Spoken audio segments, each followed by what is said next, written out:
आज हमारे साथ शिवसेना के मुमरा शहर प्रमुख मुबीन सुर्वे जी हैं, जिनसे हम लोकसभा चुनाव के ताल्लुक से कुछ बात करेंगे। तो चलते हैं मुबीन सुर्वे जी के पास।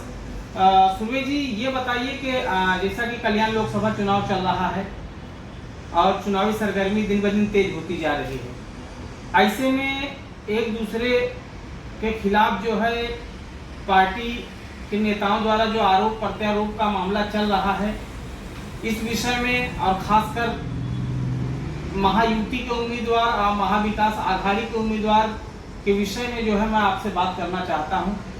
तो सबसे पहले मेरा सर्वप्रथम सवाल है आपसे कि महाविकास आघाड़ी की जो उम्मीदवार हैं उनके बारे में आप क्या सोचते हैं और क्या विचार रखते हैं। जिस तरह से सुना जा रहा है कि मुमरा के मुसलमान उन्हें पसंद कर रहे हैं, क्या कहेंगे? अस्सलाम वालेकुम, नमस्कार, जय महाराष्ट्र। सर्वप्रथम आपने जो सवाल किया है कि महाविकास आघाड़ी की उम्मीदवार, शायद ये मुमरा वालों को, क्योंकि उनको स्टडी नहीं है, इसलिए वो ये सोच रहे कि ये उम्मीदवार जीतने वाली है। कल्याण ग्रामीण लोकसभा क्षेत्र है, उसमें आपको बताना चाहूँगा कि 6 विधानसभाएं आती है, जिसमें मुमरा कलवा विधानसभा है, कल्याण ग्रामीण है, डोंबिवली विधानसभा है, अंबरनाथ, बदलापुर, उल्लासनगर, ये सब 6 विधानसभाएं मिला के एक लोकसभा का उम्मीदवार यहाँ से जाता है। तो जिस उम्मीदवार या जिस पार्टी का वर्चस्व ये 6 विधानसभाओं में होगा, वो यहाँ का सांसद बनेगा। तो मुझको तो कहीं पे भी अभी पार्टी के सिलसिले में ही काफ़ी जगह पर जाना होता है, बदलापुर, अंबरनाथ, डोंबिवली, तो यहाँ पर मेरे को तो सिर्फ शिवसेना ही दिखती है। सिर्फ एक ये विधानसभा है मुमरा कलवा, उसमें भी कलवा में मुझको नहीं दिखाई देता कि उम्मीदवार है यहाँ की कोई। यानी डॉक्टर श्रीकांत शिंदे जो हमारे शिवसेना के उम्मीदवार है, इनके अलावा कहीं पे भी किसी की ना मैंने रैली देखी है, ना कहीं पे किसी का नाम, ना कार्यकर्ता, कुछ नहीं देख रहा हूँ। मैं सिर्फ वो कौसा में देख रहा हूँ कि वैशाली दरेकर को यानी सिर्फ वो हवाओं में चलाया जा रहा है। तो वो उस नजर से देखे तो मुझको तो वो एकदम फेक उम्मीदवार नजर आ रहा है। आपकी नज़र में फेक उम्मीदवार? बिल्कुल। तो अलायंस के जो नेता हैं, इतने बड़े बड़े नेता हैं, तो उनसे ये चूक हुई है, ऐसा मानते हैं आप, या वो डर गए, मैदान चुनाव क्षेत्र से बाहर हो गए? अब है ना, हमारा कार्य अहवाल मुमरा में बांटा जा रहा है, वो किताब पढ़ लो। तकरीबन वो होगी एक 60-70 पेज की किताब है, बुकलेट है, मैं बाद में बताऊंगा आपको।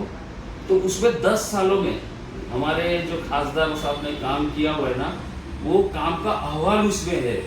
यानी वो हवाई बातें नहीं, यानी जैसी उड़ान और ये वो चलती थी ना, हमारे जो विधायक है मुमरा कलवा के, वो ये काम करने वाला हूँ, ये बोल के अपनी बुक बनाते थे, लोगों को बेवकूफ बनाने का काम करते थे। और हमारे खासदार जो है, वो खासदार ने काम करके वो बुक बनाई है कि मैंने ये काम किया हूँ, आप मुझको क्यों वोट नहीं देंगे। ये फर्क है। मुमरा मुस्लिम बाहुल क्षेत्र है और मुस्लिम लोग जो है मोदी जी को पसंद नहीं करते हैं, और शिवसेना जो है बीजेपी के साथ है, और मुस्लिमों को शिवसेना से तकलीफ नहीं है, उनको बीजेपी से तकलीफ है, ऐसा लोगों का कहना है। और ऐसा लगातार देखा जा रहा है कि बीजेपी के जो बड़े लीडर हैं वो मुस्लिम कम्युनिटी के खिलाफ लगातार जहर उगलते रहते हैं। तो ऐसे माहौल में आप मुस्लिम मतदाताओं को अपनी ओर आकर्षित कैसे कर पा रहे हैं? देखो, आज जो मुमरा में वातावरण चल रहा है ना, वो सिर्फ इसीलिए चल रहा है कि मुस्लिम वोट बैंक जो है, जो हमेशा इनके ठेक पे चलती थी, यानी उड़ान पुस्तक छाप दिए, हम लोग चांद जमीन पे लाने वाले हैं, इधर ये करने वाले हैं, यानी वो सिर्फ बकवास बातें। विकास के सपने, जो विकास के सपने बेचते आए ना, तो उनको ऐसा लगा कि ये हमारे खासदार के जो काम लोगों तक पहुंचेंगे तो इनकी जमीन सरक जाएगी। तो उस जमीन को बचाने के लिए कह रहे ये बेवकूफ जो वोट बैंक जो मानता है, मैं नहीं बोलता हूँ, ये कौसा के रुमाई ये विधायक के पास में 2009 से 2020 तक इनका एकदम करीबी रहा हूँ, इनके काम दिन और रात किया हूँ। मेरे से ज़्यादा एडमिनिस्ट्रेशन में कोई भी मुमरा का आदमी इनके करीब नहीं रहा, तो इनकी मानसिकता मुझको पता है। ये सिर्फ हवाओं में लोगों को सपने दिखाने का काम करते हैं। तो वो जब इनको ऐसा लग रहा है कि मैं जो सपने दिखाता था वो सपने से जगाने के लिए मुमरा में श्रीकांत शिंदे नाम का एक आदमी आ रहा है, तो वो देख के उनको डर लग गया। और उसको लॉन्च कौन कर रहा है? स्थानिक हमारे नेता राजन कीने साहब, जो यानी एकदम फास्ट मुस्लिम समाज के लोगों तक पहुंचने वाले लोग हैं, संपर्क में है लोग उनके। तो उनको लगा अभी तक कोई माध्यम नहीं था खासदार का, यानी उनके लेवल पे खासदार बोले तो बड़ी चीज़ होती है, तो वो हर जिस विधानसभा से उनको फायदा होता है उस तरह के लोग उनके पास में रहते हैं। लेकिन एक चेहरा राजन कीने नाम का उनके संपर्क में आने के बाद में वो जब उनकी बातें लोगों तक पहुंचाएगा तो उसकी स्पीड तो फास्ट ही रहेगी ना, यानी क्योंकि ऑलरेडी राजन कीने सब लोगों के घर घर तक पहुंचे हुए हैं। अब उनको करना क्या है? खाली डॉक्टर श्रीकांत शिंदे साहब ने जो डेवलपमेंट 10 साल में किया हुआ है वो काम उन तक पहुंचाना है राजन कीने साहब के माध्यम से। तो वो अगर लोगों तक पहुंच गया तो इनके जो खोखले सपने दिखा के जो वोट बैंक संभाल के रखे थे ना इन लोगों ने, वो लगा ये सरक जाएगी। इसके लिए वो उन लोग अभी जो बेचारे ही बोलूँगा, ऐसे लोग जो भावुक जज्बात में बहने वाले, ऐसे लोगों को इकट्ठा करके मुसलमानों को ये डराने का काम कर रहे संविधान बदल जाएगा। अरे 1947 में आज़ादी मिलने के बाद मुसलमानों को हिंदुस्तान से कोई नहीं निकाल पाया, तो अब क्या कोई मुसलमानों को हिलाएगा या उसको नुकसान पहुंचेगा? अरे मुसलमान एकजुट रह के अगर काम करेंगे तो मुसलमान की तरफ मुंह देखने वाला कोई नहीं। मुबीन भाई, अभी आपने जो जिक्र किया राजन कीने जी के बारे में, तो राजन कीने जी के ऊपर हमेशा ये लोग इल्ज़ाम लगाते हैं कि वो गद्दार हैं, और आप पर भी गद्दारी का आरोप लगाते हैं।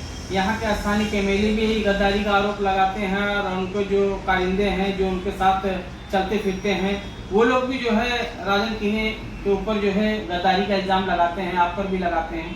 तो ये इसमें कितनी सच्चाई है?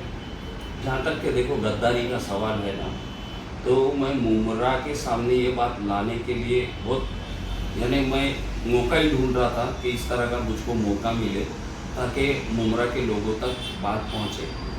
देखो मैं इतना बड़ा अपने आप को नेता मानता नहीं हूँ कि मुझ पर कोई गद्दारी का इल्ज़ाम, और गद्दारी का इल्ज़ाम लगाने के लिए ना मैं बोलता हूँ जितने राष्ट्रवादी के कार्यकर्ता है उन लोगों ने सच्चाई से बोलना चाहिए कि मुबीन सुरवे के साथ में गलत हुआ है। अगर वो एक भी बोलेगा ना कोई कि मुबीन सुरवे ने गलत किया है, तो सच में बोलता हूँ मुमरा में दिखूंगा भी नहीं, मैं मुमरा छोड़ के चले जाऊंगा। उस तरह से नहीं बोल रहा हूँ जैसा लोग बोलते थे कि टोरेंट आ जाएगी तो मेरे लाश पे से गुजरेगी, उस तरह की बात नहीं कर रहा हूँ। मैं एकदम आपके सामने मुमरा के लोगों को बताना चाह रहा हूँ। जिन्होंने ये ऐलान किया था कि टोरेंट को हमारी लाश पर से गुजरना पड़ेगा, वो उनकी तरफ इशारा है ये। उन्होंने बेवकूफ बनाया था, उन्होंने लोगों को बेवकूफ बना के आज टोरेंट में उन लोगों के ही कॉन्ट्रैक्ट है जिनके लाश पे से गुजरने वाले थे ना, वही अभी वहां पर कॉन्ट्रैक्टर है टोरेंट में, उन्हीं के लोग हैं। उन्हीं ने उन पैसा खा के टोरेंट को मुमरा में लाया है। मुमरा को जो खून चूसने का काम है ना उन लोग कर रहे हैं, उन्होंने ही कंपनी लाके। और मुसलमान ने ये सब चीज़ें हमारे जो लोग हैं ना बहुत भोले रहते, भूल जाते कि हमारे को कब्रिस्तान कहाँ था, कहाँ मिला। वो कब्रिस्तान में जो हमारे जो जिनकी मैयत होती थी उनको लेके जाते थे, मोटर लगा के पानी निकाल के फिर उसमें हम लोग तदफीन करते थे। सब भूल गए लोग, बहुत शॉर्ट मेमोरी, भोले लोग हैं ना मुमरा के, तो उनको बेवकूफ़ बनाने का काम ये लोग करते हैं ना, ऐसे ही लोग। अच्छा, मुमरा में अभी जातिवाद कार्ड खेला जा रहा है और ये जातिवाद करने वाले लोग आपके दोस्तों में से भी हैं, आपका भी अच्छा खासा अनुभव रहा है, आप भी पुराने हैं यहाँ के। तो जो जातिवाद कर रहे हैं उनके साथ जो है आपका क्या अनुभव रहा है, मतलब वो लोग कितना कामयाब हो पाएंगे जातिवाद करने में, क्या कहेंगे? देखो, जहाँ तक के जातिवाद का सवाल है ना, तो जो लोग जज्बात में आके इकट्ठा होकर मुमरा में बोल रहे, अरे दोनों जो उम्मीदवार है दोनों शिवसेना के। सबसे पहली बात तो मैं आपको ये बताना चाहता हूँ कि जो मुमरा के मुसलमानों को वोट देना है ना, वो श्रीकांत शिंदे को दे या दरेकर को दे, वोट तो शिवसेना को ही देना है तुमको। और वो शिवसेना, अगर हमारी शिवसेना अगर जातिवादी शिवसेना है तो वो शिवसेना जातिवादी नहीं है। शिवसेना से पार्ट होके ही वो दूसरा पार्ट है ना शिवसेना का, और यही शिवसेना है। आज तो जो है मुस्लिम कम्युनिटी जो है उद्धव साहब ठाकरे को पसंद करती है, ऐसा लोगों का कहना है। अरे अभी पसंद करे, लेकिन आइडियोलॉजी तो जब से हमारे बाला साहब ठाकरे थे तो वो जो आइडियोलॉजी थी वही आइडियोलॉजी आज तक चल रही है। वो शिवसेना 2 पार्ट में हो या 4 पार्ट में हो, आइडियोलॉजी थोड़ी सी बदलती है। एक पार्टी की आइडियोलॉजी नहीं बदलती है, आइडियोलॉजी वही है। हाँ, इलेक्शन के टाइम पे अगर कोई आपके सामने आके बोलेगा कि भाई मैं जातिवादी नहीं हूँ, तो तुम अगर मान सकते हो तो मान लो। आप भी एक समय पर यहाँ के स्थानीय एमएलए जो है जितेंद्र आव्हाड के बहुत करीबी रह चुके हैं, आपने तकरीबन 12 से 13 साल वहाँ पर दिया।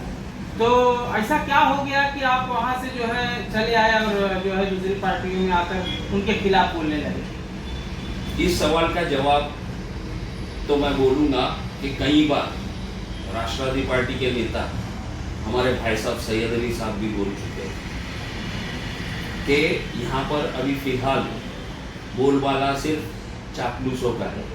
मैं नई बात नहीं कर रहा हूँ, उनके पार्टी के जो नेता है मुमरा के हमारे, उनकी बात मैं दोहरा रहा हूँ।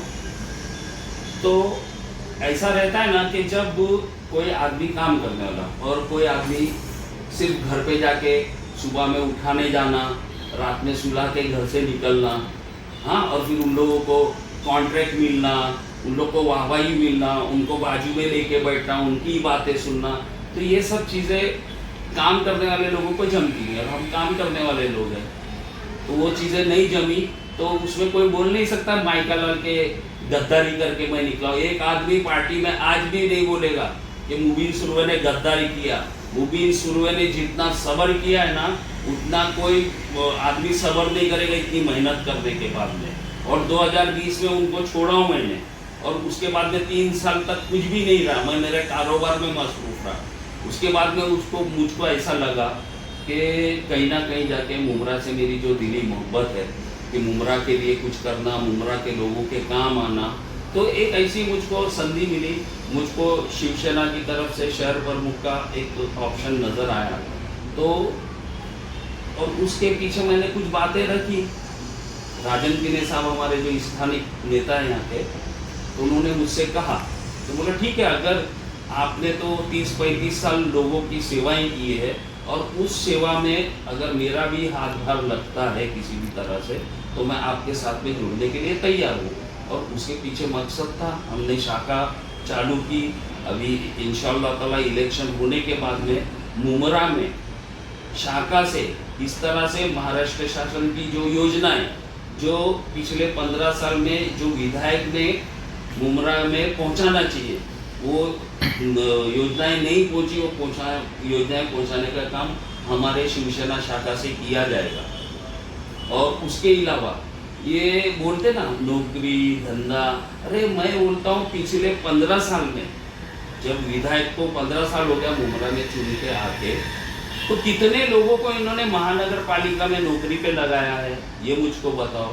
कितने लोगों को महाराष्ट्र शासन में किसी पद पे नियुक्त किया है इन्होंने ने सिर्फ मुमरा में लोगों को बेवकूफ़ बनाने का काम किया। इन्होंने मुमरा के लोगों को सिर्फ उलझाए रखा है। देखो रास्ते हमने इतने अच्छे कर दिए, ये देखो बिजली हमारे कंट्रोल में, और बिजली की मलाई भी खा रहे खुद, हाँ, और इधर बिल भरने लोगों को लगाया जा रहा है टोरेंट के माध्यम से। इंशाल्लाह ताला टोरेंट को हटाने की पूरी कोशिश करेंगे हमारे खासदार चुन के आने के बाद। ये लोगों से